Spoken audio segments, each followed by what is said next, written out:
আমি আমাদের সুমন ভাইকে একটু অনুরোধ করবো যে ওমেগা 3 ফ্যাটি অ্যাসিডের ফুড সোর্স বা কোন খাদ্য থেকে পায়, মায়েদের জন্য এটা আর কি কি সোর্স হতে পারে এই ব্যাপারে যদি একটু বলেন। উনি আছেন আমার ইনভিটেশনে।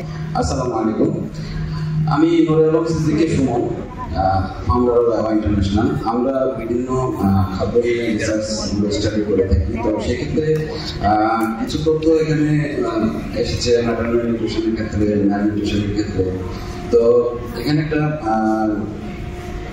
সাপ্লিমেন্ট বলা হয়েছিল যে ওমেগা 3 ফুড ক্যাটাগরির যে প্রোডাক্টগুলো সেগুলো আমাদের কি কি হেল্প করে।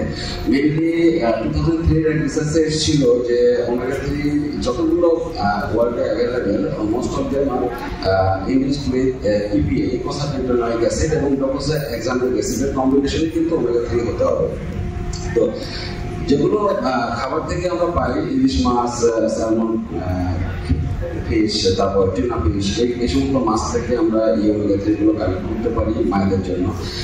এটা ম্যাটারনাল নিউট্রিশনের একটা কাজ করবে যে প্রি-ক্লামসিয়া করবে, প্রি-টার্ম ডেলিভারি, পোস্টনাটাল ডিপ্রেশন, এইগুলো অ্যাভয়েড করার জন্য ইকোসাপেন্টোনিক অ্যাসিড ইনডিউসড ওমেগা 3 গুলো হেল্প করে। বর্তমানে কিছু রিসার্চে এসেছে যে ওমেগা 3 যেগুলো ডিএইচএ ইনডিউসড ওমেগা 3, তো এই ডিএইচএ ইনডিউসড ওমেগা 3 ফুড যেগুলো সেগুলোতে আপনাদের বিভিন্ন research chapter, reproductive biology, neuropathy, তারপর আপনার নিউট্রিশন, ফিল্ড অফ নিউট্রিশন, এই সমস্ত রিসার্চে এই ডিএইচএ ইনডিউসড ওমেগা 3 একটা কথা এসেছে যেগুলো বিভিন্ন অর্গানিজম নিয়ে, মানে অর্গানিক বিভিন্ন অর্গানিক নিয়ে কাজ করবে।